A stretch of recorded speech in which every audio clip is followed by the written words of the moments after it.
Beirut Reuters, Lebanon's Prime Minister Saad al-Hariri resigned on Saturday, saying he believed there was an assassination plot against him and accusing Iran and its Lebanese ally Hezbollah of sowing strife in the Arab world. His resignation thrusts Lebanon back into the front line of Saudi-Iranian regional rivalry and seems likely to exacerbate sectarian tensions between Lebanese Sunni and Shiite Muslims. It also shatters a coalition government formed last year after years of political deadlock, and which was seen as representing a victory for Shiite Hezbollah and Iran. Hariri, who is closely allied with Saudi Arabia, alleged in a televised broadcast that Hezbollah was directing weapons at Yemenis, Syrians and Lebanese and said the Arab world would cut off the hands that wickedly extend to it. Hariri's coalition, which took office last year, grouped nearly all of Lebanon's main parties, including Hezbollah.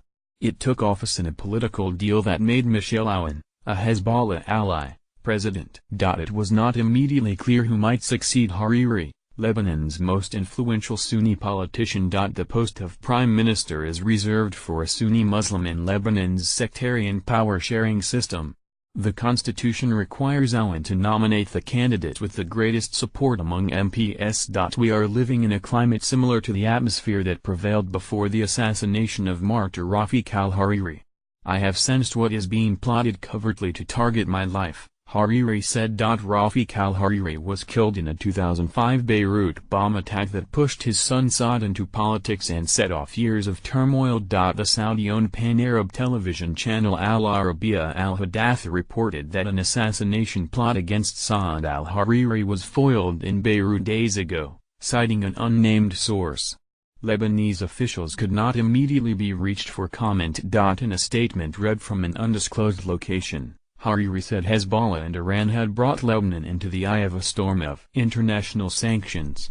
He said Iran was sowing strife, destruction and ruin wherever it went and accused it of a deep hatred for the Arab nation. Aoun's office said Hariri had called him from outside Lebanon to inform him of his resignation. Hariri flew to Saudi Arabia on Friday after a meeting in Beirut with Ali Akbar Velayati, the top advisor to Iranian Supreme Leader Ayatollah Ali Khamenei.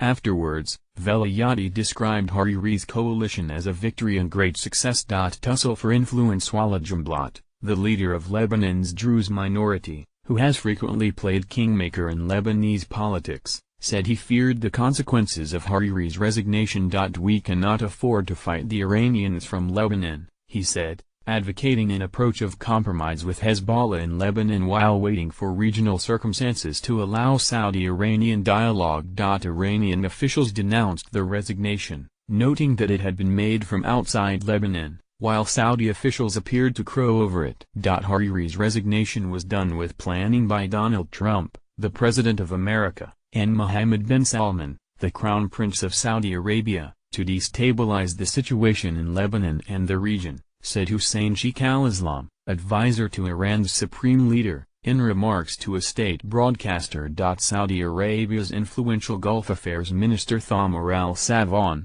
who met Hariri in Riyadh this week, echoed the language of the Lebanese politician, saying in a tweet the hands of treachery and aggression must be cut off. Saudi Arabia and Iran are locked in a regional power tussle, backing opposing forces in wars and political struggles in Lebanon, Syria, Yemen, Bahrain, and Iraq. A UN-backed tribunal charged 5 Hezbollah members over Rafik al-Hariri's killing. Their trial in absentia at The Hague began in January 2014 and Hezbollah and the Syrian government have both denied any involvement in the killing. In his statement, Hariri said Iran was losing in its interference in the affairs of the Arab world, adding that Lebanon would rise as it had done in the past. Political deal. Hezbollah's close ties to Iran and its support for Syrian President Bashar al-Assad in his war with rebels have been a major source of tension in neighboring Lebanon for years. The Lebanese government has adopted an official position of disassociation from the conflict, but this has come under strain in recent months with Hezbollah and its allies pushing for a normalization of ties with Assad.